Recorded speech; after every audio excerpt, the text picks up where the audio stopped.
SMB connect the rise spotlight series में आप सभी का स्वागत है। मैं सृजन नारायण हूँ। SME कनेक्ट पूरे भारत के SME के सबसे बड़े नेटवर्कों में से एक है।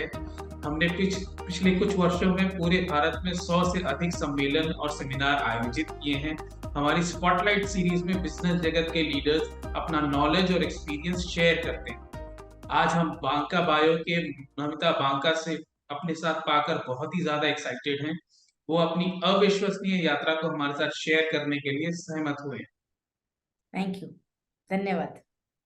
मैम, सबसे पहले तो हम ये जानना चाहेंगे कि आपकी शुरुआत कहाँ से हुई। सर शुरुआत बहुत लंबी है मेरी। से कहते हैं कि जितना लंबा उतना खूबसूरत। मेरी मेरी शुरुआत हुई है 2000 से, जब हम सूरत में रहते थे।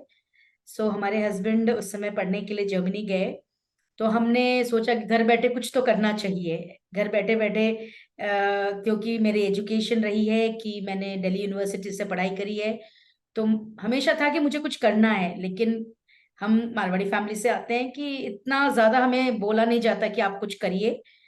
तो मैंने घर बैठे अपनी ज्वेलरी बिजनेस स्टार्ट करी थी 2000 से।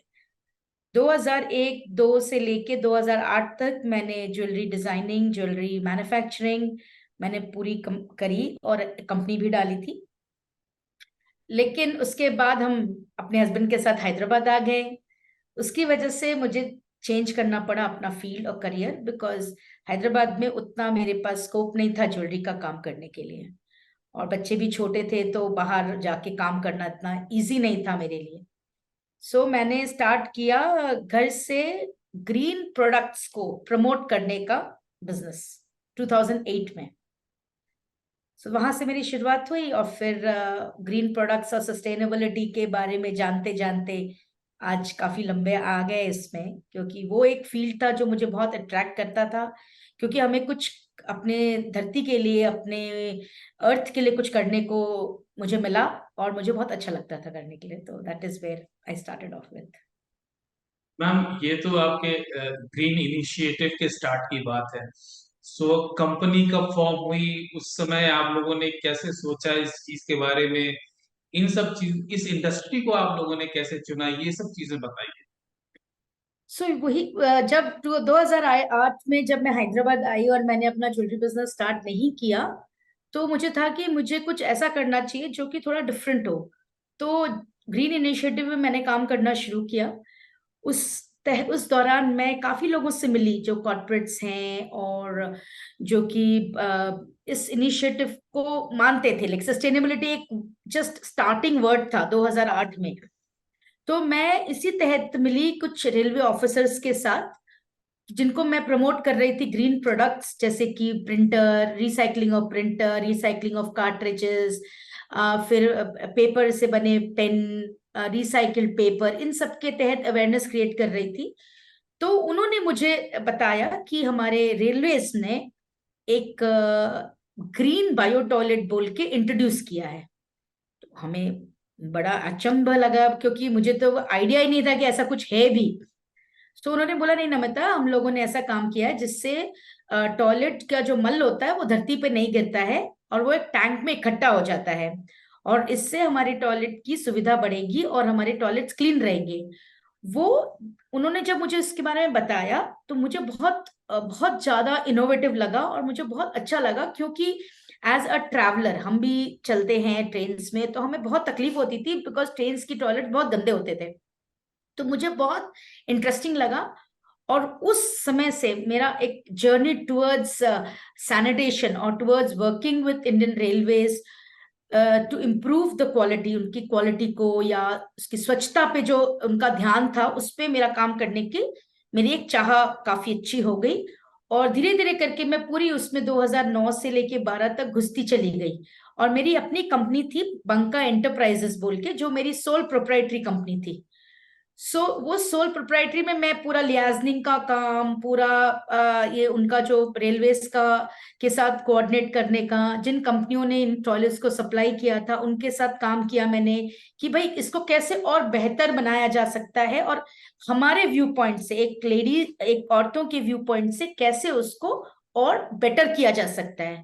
तो जब हम ये करना शुरू किए और सारे ऑफिसर्स लोग से मिलना शुरू किए, हमें काफी कुछ पता चला कि ये इंडस्ट्री में कोई ऐसा प्लेयर ही नहीं है और ना कोई इन्हें बताता है। जैसे जो हमारे डिजाइनर्स हैं, हमारे रेलवे ऑफिसर्स हैं, उनको कोई फीडबैक नहीं मिलता औरतों से कि टॉयलेट का डिजाइन कैसा होना चाहिए या उनकी देख रेख कैसी करनी चाहिए। जब उनको ये सब बोलना शुरू किया तो उन्हें काफी अच्छा लगा। एंड और मुझे उसी तहत पता चला कि बायो टॉयलेट्स इंट्रोड्यूस किए जा रहे हैं इंडियन रेलवेज में, डीआरडीओ के साथ एमओयू करके।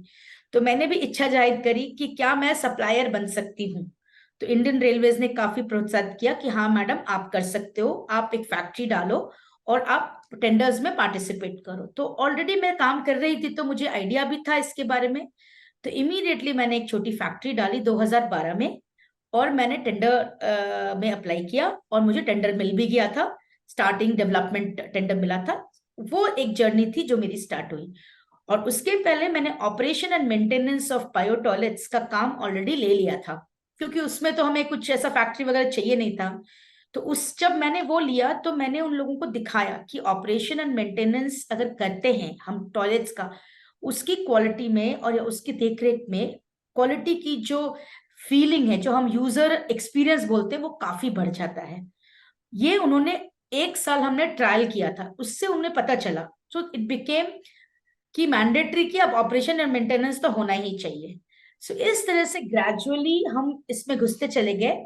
और 2012 में हमने 2012 में 30 अगस्त को अपनी नई company Banka Bioloo private limited form करी थी, जिसको कि हमें कुछ इन्वेस्टमेंट्स चाहिए थे to set up the factory. वो डाली हमने और उसमें हमारे कुछ इन्वेस्टर्स आए जिन्होंने पैसे लगाए, क्योंकि वो प्रोप्राइटरी फर्म थी, उसमें नहीं लगा सकते थे वो लोग। तो उन्होंने फिर इस कंपनी को मर्ज कर दिया, मतलब मेरी प्रोप्राइटरी कंपनी को मर्ज कर दिया बंका बायोलू के साथ। और उस कंपनी को हमें उसका मेजर शेयर होल्डर बनाया गया। और इस तरह से कंपनी आगे बढ़ती गई और काफी सारा हमने उसमें काम करना शुरू किया। मैम, ये तो बहुत ही इंटरेस्टिंग शुरुआत के दिनों की बातें आप कर रही हैं। आपको I am sure you are recalling a lot of things. मुझे ये बताइए मैम कि ये तो उस समय शुरुआत की बात है। वहां से एक्सपैंड होते होते आज की डेट में आपके कितने प्रोडक्ट मार्केट में हैं? आप क्या क्या चीजें सप्लाई कर रही तो वो तो हमने एक बायो टॉयलेट से शुरुआत की थी। फिर हमने देखा कि रेलवेज के अलावा इस पर्टिकुलर टेक्नोलॉजी, जब हम टेक्नोलॉजी के बारे में जाने, डीआरडीओ के साथ हमने काम किया, तो हमें लगा कि ये तो रूरल के लिए बहुत अच्छी चीज है। और सच में बताऊं आपको, 2011-12 में मुझे ये भी नहीं पता था कि लोग बाहर जाते हैं। ये कहिए, मैं अपने आप को कभी कभी सोचती हूँ कि शायद मैं गांव कभी गई नहीं और इसकी वजह से शायद मुझे पता नहीं है। एंड जब मुझे पता चला कि 67% ओपन डेफिकेशन है इंडिया में, मेरे लिए बहुत ज्यादा दुख की बात थी। मतलब एंड स्पेशली मुझे मतलब पहले तो मेरे को मतलब यही समझ में नहीं आया कि ऐसा होता भी है। जब समझ में आया तो ये तो कि इतनी डेवलपिंग कंट्री है, हमारा आईटी सेक्टर इतना बढ़ रहा है, ये क्या बात है कि छोटी सी चीज हमारे कंट्री में नहीं है। तो मैंने काफी विलेजेस में जाना शुरू किया 2012-13 में। फिर जब मैं विलेजेस में जाने लगी तो मुझे पता चला कि लोगों को कितनी नीड है इस चीज की, कि उन्हें टॉयलेट चाहिए। और केवल स्ट्रक्चर नहीं चाहिए, उनको ट्रीटमेंट टैंक भी चाहिए, बायोडाइजेस्टर्स भी चाहिए। जब ये बात मुझे पता चली तो मुझे रियलाइज हुआ कि रेलवेज का तो काम अपना जो चल रहा है, बिकॉज मेरे पार्टनर भी थे वो कर रहे थे। तो मुझे ये था कि मुझे रूरल में कुछ ना कुछ तो करना है। और इस तहत हमने भारत का एक नेशनल बायो टॉयलेट लॉन्च करा था, जिसमें सीएसआर से हमारे पास फंड आए थे। और डीआरडीओ ने उसको इनॉग्रेट किया था धामरा में, उड़ीसा में। वो नेशनल हिट प्रोग्राम हुआ था और उससे काफी हलचल मची थी, सेंटर में भी और बाकी जगहों में भी। जैसे आपने सुना होगा, there are more toilets than mobiles than toilets, ये सब उस समय कॉइन हुए वर्ड्स हैं, 2012-13 के वर्ड्स हैं, जो मैंने खुद से देखा है। जब हमने हमारे श्री जयराम रमेश जी, जो उस समय के वाटर एंड सैनिटेशन मिनिस्टर थे, उन्होंने कहा था कि भाई टॉयलेट नहीं होगा तो आपको बहू नहीं मिलेगी, जो आपको प्रेम कथा की कहानी भी है। उस तरह की बातें काफी हुई और वर्ल्ड ने नोटिस किया कि ये बहुत बड़ा प्रॉब्लम है इंडिया में एंड इस प्रॉब्लम को सॉल्व करना है। एंड प्रॉब्लम यही था कि ये पूरे एनजीओ के हाथ में था, ये बिजनेस जो था। सॉरी, टॉयलेट बनाने का बिजनेस पूरा एनजीओ के हाथ में था, और उसमें हम जो सब्सिडी मिलती थी वो सब्सिडी सही तरीके से लोगों को नहीं मिल रही थी। आप देखो कि सब्सिडी भी बढ़ गई, 12,000 की सब्सिडी भी हुई। हमारे नए गवर्नमेंट ने जो श्री मोदी जी ने जब अनाउंस किया स्वच्छ भारत अभियान, उसमें जो रकम है वो 3,000 से बढ़ा के 12,000 कर दी गई टॉयलेट बनाने पे। इससे बेनिफिट ये हुआ कि लोगों ने समझा कि इतनी बड़ी प्रॉब्लम है और इसको सॉल्व किया जा सकता है। फिर दूसरी चीज है, मेरे तरफ से क्या हुआ कि प्रॉब्लम बहुत बड़ी थी, मैं तो सब कुछ कर नहीं सकती। मैंने क्या किया, मैंने भाई हर जगह जाके इस बात को सबको बताया कि भाई ये बहुत हमें हमें ये चाहिए, और प्लीज इसको आप हमें हमें इसके लिए फंड्स दीजिए, हमें इसके लिए प्रॉब्लम सॉल्व कीजिए हमारा। और टेक्नोलॉजी हमारी अपनी डीआरडीओ की थी, जो कि इंडिजिनियस थी, जो मुझे बहुत ही अच्छी लगती थी, और आज भी हम उसको बेचते हैं। और वही हमने काफी स्केल कर लिया, और ना ही हम, बहुत सारे लोगों ने लगाया है, बहुत सारे ने लाइसेंस भी लिया है इस टेक्नोलॉजी का, and it is a national success. If you see all the trains in Indian railway is converted to bio toilets. हर एक बोगी में बायो टॉयलेट लगा है आज के डेट में। 2 लाख कोचेस है हमारे कंट्री में जो लगा है, और हर नया जो आएगा वो बायो टॉयलेट के साथ आएगा। ये एक अचीवमेंट है जो कि मैं मानती हूँ has happened in last 10 years, and I'm very proud of to be part of it. Congratulations, ma'am. I mean, I'm sure it must have been a very satisfying journey. तो मैम, ये सब तो आप बता रहे हैं कि किस तरीके से हुआ, तो किस तरह से शुरुआत की। तो ये बताइए कि आप लोगों ने पहला एक्सपेंशन कैसे शुरू किया। आप बता रहे थे आप रूरल एरियाज में ट्रैवल कर रहे थे, आपने अपने प्रोडक्ट डाइवर्सिफाई कब करने शुरू किए।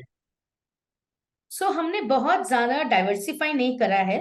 हमने जस्ट अपना कोर, हमारा जो सिस्टम है on site waste treatment plant, हमारा जो कोर है वो है कि भाई सेप्टिक टैंक को रिप्लेस करना, वो हमारा आज भी कोर है। उसको लेके हमने टेक्नोलॉजीज में हेर फेर, मतलब बदली करी है या उनको अपग्रेड करा है, बिकॉज आज से 7 साल पहले जो रिक्वायरमेंट थी वाटर क्वालिटी की वो अब नहीं है, अब इससे ज्यादा स्ट्रिंजेंट होते गए हैं। तो हमने अपने टेक्नोलॉजीज को अपग्रेड किया है और अपना रीच बढ़ाया है, अर्बन में, कमर्शियल में, रेसिडेंशियल में, कंस्ट्रक्शन कंपनीज में हमने अपना रीच बढ़ाया है। बट हमारा कोर प्रोडक्ट क्या है, हमारे 2 ही प्रोडक्ट हैं। एक तो बायो टॉयलेट जो कि हम बायो डाइजेस्टर जो कि सेप्टिक टैंक का रिप्लेसमेंट है, और ऊपर में सुपर स्ट्रक्चर जो हम बायो टॉयलेट बनाते हैं। तो एक बायो टॉयलेट हमारा प्रोडक्ट है। दूसरा हमने एसटीपीज ईटीपीज में भी हमने एक्सपेंशन किया है, जो कि एक सर्विस देते हैं हम लोग, जिसमें आपको हम पानी रिसाइकिल करने का ऑप्शन देते हैं। सो वो पूरा सिस्टम वही है, पानी और sanitation, water and sanitation is our core. And छोटे छोटे प्रोडक्ट्स हमने इनोवेट किए हैं, जैसे कि एक फुटलू बनाया है हमने, जो कि पानी 1 लीटर 2 लीटर कंज्यूम करता है टॉयलेट का। सो इस तरह के हमने छोटे छोटे इनोवेशंस करके उसी एम्बिट को बड़ा किया है। जैसे हमने स्टार्ट किया फीकल स्लज ट्रीटमेंट प्लांट, वो अभी सेप्टिक टैंक्स तो हजारों बन गए, क्योंकि अभी मोदी जी के स्वच्छता अभियान के अंडर में सब में, लेकिन उनको जो भर जाता है, उनको खाली करने के बाद क्या होता है किसी को नहीं पता है। सो उसको ले जाके हम एक प्लांट में डालते हैं, जिसमें हम ट्रीट करते हैं। उससे हम मल का जो खाद बनता है, और पानी हम रीयूज करते हैं। तो ये हमने एक्सपैंड किया, ये हमने स्केल अप किया। हमने ऑलमोस्ट आज के डेट में हमने 11 प्लांट्स बना लिए हैं। सो इस तरह से हमने उसी को कोर पे रख के धीरे धीरे एक्सपेंशन किया, and I think that is our biggest success. क्योंकि मैं समझती हूँ कि बहुत बार एक एंटरप्रेन्योर को या एसएमई के साथ क्या होता है कि जब वो स्टक हो जाता है कोई प्रोडक्ट को लेके, और वो उसको नहीं एक्सपैंड कर पाता, तो वो दूसरे प्रोडक्ट में चला जाता है। उससे क्या होता है, उसकी कोर की जो वैल्यू है वो खत्म हो जाती है। तो मेरे साथ भी ऐसा आया कि काफी बार दिमाग में आएगा यार ये नहीं हो रहा है, छोड़ देते हैं इसको। But I think the sticking on to the core and then developing products around it helped us to scale up. तो आज एनीथिंग आप मुझसे बोलो कि नमिता जी मुझे मेरा पानी घर से जो बाहर निकलता है उसका एक सोल्यूशन दे दीजिए, मैं आपको total end to end solution पूरे वैल्यू चेन में दे सकती हूँ। हम पूरा काम करते हैं end to end. That is very interesting. जिस तरीके से आपने शुरुआत भी की और जिस तरीके से आप पूरे एंथुजियाज्म और एक्साइटमेंट से हमें ये सारी चीजें बता रहे हैं, is really really nice. Ma'am, ये बताइए कि आपने ये सारी चीजें बताई, मुझे ये बताइए कि अभी आपका किस तरीके का टर्नओवर है, आप लोगों ने कितने वर्कर्स एम्प्लॉय किए हैं, या आप लोगों का आगे का फ्यूचर का क्या क्या किस तरीके से एक्सपेंशन का प्लान है, इन सब चीजों के बारे में थोड़ा बताइए। हाँ, ये बहुत जरूरी है एक एसएमई के लिए समझना।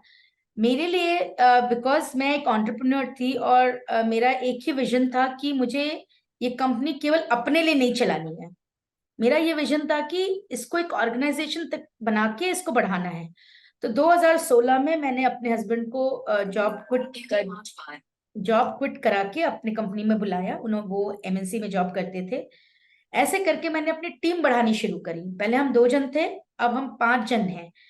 करके हमने एक एक डोमेन से लोगों को लेना शुरू किया। उससे उससे मेरी जो टीम है बहुत स्ट्रांग हो गई। फिर उसके बाद हमने that was a team building.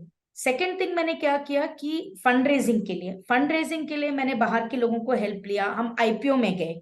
IPO जाने से मुझे बेनिफिट ये मिला कि मुझे लार्जर प्लेटफॉर्म पे एक जो बोलते हैं ना, लोग देखते हैं आपको, लार्जर प्लेटफॉर्म का शोकेस मिला।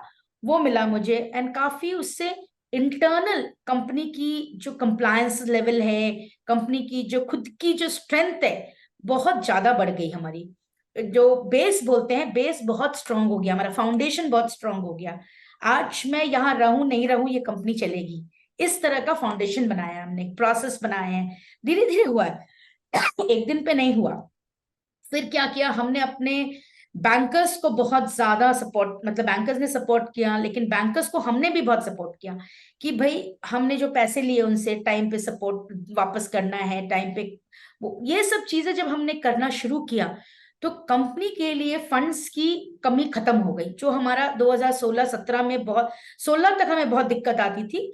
उसके बाद हमें वो सब काफी कुछ स्ट्रीमलाइन हो गया। जब हम मस्टर बंका भी आ गए हमारे कंपनी में, तो उन्होंने काफी डिसिप्लिन लाया हमारे फाइनेंशियल सिस्टम में। जैसे कि जनरली एंटरप्रेन्योर क्या होता है, दे दो कर दो चलो हो जाएगा, उस टाइप से नहीं, उन्होंने डिसिप्लिन लाया। उन्होंने कॉर्पोरेट स्ट्रक्चर बनाया। उससे हमें क्या हो गया कि बैंकर्स देखने लगे और हमें इजीली लोन्स मिलने लगे, हमारे सारे स्कीम्स पास होने लगे, और हमें काफी हद तक काफी सपोर्ट्स मिलने लगे। तो एक तो ये था। दूसरा, मैं हम लोग ऑपरेशन एंड मेंटेनेंस का बहुत काम करते हैं इंडियन रेलवेज में। उसकी वजह से हमारे पूरे कंपनी में करीबन 800 लोगों का, 800 लोग को रोजगार मिला हुआ है पूरे इंडिया में। तो काफी लोग बाहर, मतलब ऑल, क्योंकि हम पैन इंडिया काम करते हैं, तो पूरा कंपनी का मिला के 800 से 900 के बीच में लोग हैं हम लोग अभी। और मेन हेडक्वार्टर हम हैदराबाद है, बट हमने पैन इंडिया हम काम करते हैं। With this journey that you started, I am sure आपको बहुत सारे रिकग्निशन और प्राइजेस भी मिले होंगे, सो उनके बारे में थोड़ा बताइए। सो ऐसे तो रिकग्निशन इंडिया अब्रॉड सब जगह थोड़े बहुत मिले हैं। एंड जैसे कि मेरे को last year WEP, women entrepreneurship web जो है हमारा प्लेटफॉर्म, उससे हमें अपने श्री वेंकैया नायडू जी से मिला था। उन्होंने नवाजा था हमें अवार्ड से। फिर कार्टियर्स वुमेन इनिशिएटिव अवार्ड है, 2013 में मुझे मिला था, जो कि पेरिस में कार्टियर ग्रुप्स के through they mentor the women entrepreneurs, and they like the idea, and they like the business, and if it is a profitable business and everything is there, then jury से selection होता है, जहाँ पे हमें करीबन $20,000 मिला था। और हमने वो अपने मशीन में इन्वेस्ट किया था। एक तो वो था। देन हमको Devi awards, I got Devi awards. Then Sankalp awards भी मिला था मुझे 2013 में। And I feel these awards have just help me build the company over the time, because कहीं पैसे मिले थे, कहीं नहीं मिले थे। और काफी कुछ मैंने सीखा as a entrepreneur and as a individual, क्योंकि ये बिजनेस बहुत नया था। एंड कोई पियर नहीं था जिसको हम देख सकते थे कि भाई वो कैसा कर रहा है। काफी कुछ हमने खुद ही बनाया है, काफी कुछ हमने लोगों के लिए रोडवे बनाया है कि भाई अब आओ करो ही, क्योंकि एक मेरा अकेले का काम नहीं है ये। अगर सैनिटेशन इंडिया का इम्प्रूव करना है, क्वालिटी इंप्रूव करनी है, तो सब मिलके करना चाहिए। तो काफी स्पेस इस तरह की, काफी वेबिनार्स कॉन्फ्रेंसेस में मैं गई हूँ। एंड मैं सबका तहे दिल से शुक्रिया अदा करती हूँ, बिकॉज आज वो लोग मुझे बुलाते हैं तो मैं कुछ कह पाती हूँ, मुझे वो प्लेटफॉर्म देते हैं। आज आप मुझे बुला रहे हो तो मैं कुछ कह पाती हूँ। इस तरह से काफी हुआ है, and I am very happy for all that. And जहां भी मुझे बुलाया जाता है मेंटरशिप करने के लिए या कोई ट्रेनिंग करने के लिए, मैं जरूर जाती हूँ, कैसे भी टाइम निकाल के जाती हूँ। मैम, आप जो शुरुआत में मुझे अपने प्रोडक्ट्स के बारे में बता रहे हैं, तो मुझे अब जरा थोड़ा और क्लैरिटी चाहिए, क्योंकि आपके वेबसाइट को भी मैंने देखा। उसमें आप वाटर टेस्टिंग के बारे में बता रहे थे कि वहाँ वाटर टेस्टिंग होती है। फिर आप आपके यहाँ फिर जिस तरह का आप प्लांट की बात कर रहे थे जो आप लोग लगाते फीकल हैं, और स्लज। फीकल स्लज, वो कैसे काम करता है, उसका क्या उपयोग है, वो किस तरीके से हम, अगर कोई एक व्यक्ति लगाना चाहे अपनी जिंदगी में, तो वो उसके पास क्या, what are the requirements that he would need? So faecal sludge treatment plan generally government implement करती है। At individual level, at citizen level हम नहीं करते हैं उसको, क्योंकि वो जो मल होता है, हर सपोज एक कॉलोनी है पूरी की पूरी, वहां से जो आपने गल्पर सुना होगा या सीवेज सेप्टिक टैंक ट्रक सुना होगा, जो कि जो आपका जब टैंक भर जाता है वो निकालते हैं, और निकाल के वो जाके बाहर फेंक देते हैं। वो जो फेंकते हैं वो बहुत डेंजरस होता है, क्योंकि वो बहुत ज्यादा पैथोजेनिक होता है। तो गवर्नमेंट का ये था कि भाई स्वच्छ, जो अपना स्वच्छ भारत मिशन था, वो अब Swachh Bharat mission ODF plus plus आ गया है, open defecation free plus plus, मतलब किसी भी तरह का मल बाहर नहीं जाना चाहिए बिना ट्रीट किए। पहला तो हो गया, टॉयलेट बना दिया हमने, टैंक्स बना दिए, ओके। बट अब उस टैंक तो एक होल्डिंग टैंक बन गया ना, एक आपका स्टोरेज टैंक बन गया, अब उसका मल का क्या करेंगे? तो उसके लिए गवर्नमेंट ने इनिशिएटिव लिया था, FSM, faecal sludge management systems के तहत। तो और उन्होंने बनाया था वो, जो हमारा टेक्नोलॉजी है, हम सिंपल है, स्लज आता है, हम उसको एक टैंक में कलेक्ट करते हैं, हम उसमें कुछ रिसर्कुलेशन टाइप का करते हैं। फिर उसमें एक छोटी सी डोजिंग होती है, केमिकल डोजिंग होती है, मतलब ऑर्गेनिक केमिकल है वो, केमिकल डोजिंग होती है। तो वो जो वाटर और सॉलिड अलग हो जाते हैं, दोनों दोनों एकदम अलग हो जाते हैं। हम पानी को अलग ट्रीट करते हैं, सॉलिड को अलग स्टोर करके फिर उसका खाद बना के बाकी बाजार में बेच देते हैं, बेचते मतलब डिस्ट्रीब्यूट करते हैं हम तो। ये एक सिंपल सी तकनीक है, जिसमें कोई भी विलेज के पंचायत लेवल पे, म्यूनिसपैलिटी लेवल पे हम कर सकते हैं। ये हमारा फीकल स्लज है। अभी इस फीकल स्लज में आप जब भी कोई काम करते हो सैनिटेशन एंड वाटर में, पानी सबसे मुख्य चीज होती है इसमें। तो अगर हमने कह दिया भैया हमारा ये टॉयलेट अच्छा है, इसका इसका पैथोजन फ्री है, ट्रीटेड है, बट एक्चुअली क्या वो ट्रीटेड है नहीं मालूम है। जब हम मार्केट में जाने लगे कि भाई पता कर, तो हमें काफी डिफरेंस दिखते थे रिजल्ट्स में एक ही सैंपल के। तो हमने खुद का लैब डाला है, जिसमें हम टोटली अपनी खुद की टेस्टिंग करते हैं, ताकि हम अपनी क्वालिटी मेंटेन करें। अगर कुछ प्लांट में इश्यू आ रहा है या कुछ भी आ रहा है तो हमें पता चल जाए।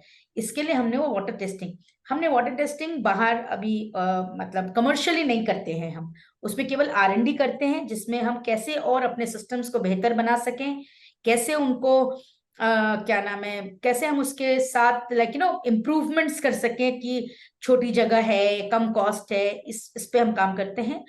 और हमारा DSI सर्टिफाइड है। प्लस हम अपने कुछ रेवेन्यू के पोर्शन हर साल 20 से 25 लाख रुपए R&D में डालते हैं ही डालते हैं। ये हमारा मैंडेट है, इंटरनल मैंडेट है कि R&D पे हमें खर्चा करना है और इस सेक्टर को बढ़ाना है। जो भी कोई हमसे हेल्प मांगता है हम हेल्प देते हैं उनको। मैम, ये तो आपने समझाया मुझे कि किस तरीके से ये होता है। मैम, एक और चीज जो मुझे थोड़ा और विस्तार से जानने का मन था, वो ये था कि आपने बताया इंडियन रेलवेज के साथ आप इतने सालों से काम कर रहे हैं। अब तक अनुमानित आपने कितने बायो टॉयलेट्स लगवाए होंगे इंडियन रेलवेज के लिए? तो इंडियन रेलवेज के लिए हमने 3,000 बायो टॉयलेट लगाए थे, लेकिन डेली हम करीबन 15,000 टॉयलेट्स को मेंटेन करते हैं। और हमने करीबन 25 से 30 हजार बायो टॉयलेट्स, एग्जैक्ट नंबर्स अभी वो नहीं याद ध्यान है, 25 हजार करीबन बायो टॉयलेट्स हमने अक्रॉस इंडिया लगा दिया है। और हमारी रेवेन्यू आपने पूछी थी, सो पिछले साल कुछ 48 करोड़ के आसपास था, ग्रॉस में बता रही हूँ मैं। और दैट्स इट। इस साल हमने इतना, अब इस साल कितना करेंगे इसके ऊपर डिपेंड करता है। टारगेट तो है अच्छा। तो एनुअली ग्रोथ हमारा 20 to 30% रहता है। हमने स्टार्ट किया था 10 लाख से, 10 लाख की एनुअल रेवेन्यू से। So today we are at 50 रफली। Right. That is an incredible journey, short but very incredible journey that you're sharing with us. I'm so glad you took your time out to speak to us. Ma'am, beyond this, what are the other pictures that you see, and what are the other ways that you see that you would like to see being done or you doing it in the near future? So again कहते हैं ना, entrepreneur का दिमाग, खाली दिमाग शैतान का घर होता है। सो वही मेरा है। सो अभी हम नए प्लास्टिक्स पे काम कर रहे हैं, क्योंकि हमारे लिए एक बहुत बड़ी समस्या है प्लास्टिक। जब हम ट्रीटमेंट करने जाते हैं या कुछ भी करते हैं, हमेशा हमें वो प्लास्टिक गार्बेज से का सामना करना पड़ता है। सो अभी हम नया एक अपने इंक्यूबेट कर रहे हैं, R&D में है अभी, जो कि कंपोस्टेबल रॉ मटेरियल, कंपोस्टेबल जैसे सिंगल यूज प्लास्टिक्स बनाने के लिए जो रॉ मटेरियल लगता है, उसका उत्पादन करेंगे हम। उसकी फैक्ट्री हम डाल रहे हैं हैदराबाद में। 3 से 4 करोड़ की लागत है और ऑलमोस्ट कंप्लीट है। मोस्ट प्रॉब्ली दिसंबर तक हम स्टार्ट कर देंगे। बट रॉ मटेरियल केवल, हम फिनिश गुड्स पे नहीं जा रहे हैं। This is to not my vision for that business is that to make sure that there is an availability of genuine raw material, क्योंकि कंपोस्टेबल में आप कुछ भी मिला सकते हैं, पता नहीं चलेगा किसी को भी। तो DRDO, again this is a project of DRDO, जहां पे वो लोग एक टेक्नोलॉजी लेके आए हैं जिसमें आप कंपोस्टेबल रॉ मटेरियल और उसके साथ फिनिश गुड्स बना सकते हैं।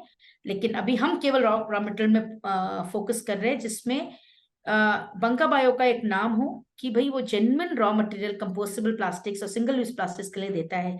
उसमें तो खैर काफी R&D रहेगी, डिफरेंट डिफरेंट प्रोडक्ट्स हैं, पैकेजिंग मटेरियल है। तो अभी फिलहाल हम बना रहे हैं केवल कैरी बैग्स के लिए। उसके बाद हम बनाएंगे फिल्म्स के लिए, और फिर उसके बाद mulch films and all that, जो कि हमारे नेचर में 6 से 8 महीना मैक्सिमम 1 साल के अंदर खत्म हो जाता है, जो कि 500,000 साल की हम बात करते हैं वो नहीं रहेगा। सो ये हमारा नई शुरुआत है, एंड होप कि मैं 4-5 साल में उसको भी इसी तरह से ऊपर लेके आ जाऊं। All the best to you, ma'am, about this as well. So, दोस्तों, ये हमारे साथ नमिता बांका थी, जिन्होंने हमारे साथ अपना जो एक्सपीरियंस है और अपने अपना एक नायाब जो उन्होंने बिजनेस स्टार्ट किया है उसके बारे में हमें बता रही थी। और उनके enthusiasm से आई am sure everybody is infected now, because as you can see she has a very charming and a smiling face here. आपके संघर्ष, आपकी उपलब्धियों की कहानी सुन रहे थे हम लोग, तो आपसे बहुत कुछ सीखने को भी मिला मैम। आपने बहुत इंस्पायर भी किया हमें।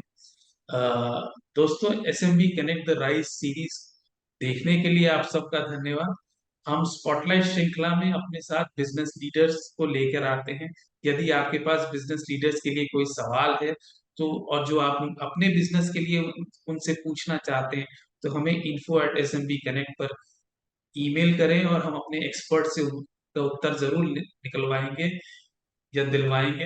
हमारे YouTube चैनल पर हमारे वीडियो को सब्सक्राइब करें। हमारे SME इकोसिस्टम पे अपडेट रहने के लिए हमारे फेसबुक, लिंक्डइन, ट्विटर और इंस्टाग्राम पर हमें फॉलो करें। आज हमसे जुड़ने के लिए आप सभी का बहुत बहुत धन्यवाद। हमारे स्पॉटलाइट सीरीज में अगले एपिसोड में हम उद्योग जगत के एक नए सितारे को, एक नए दिग्गज को आपके साथ रूबरू करेंगे, उनसे बातें करेंगे। मैम, आशा करता हूँ आपको हमारे साथ बात करके अच्छा लगा होगा। बहुत अच्छा लगा।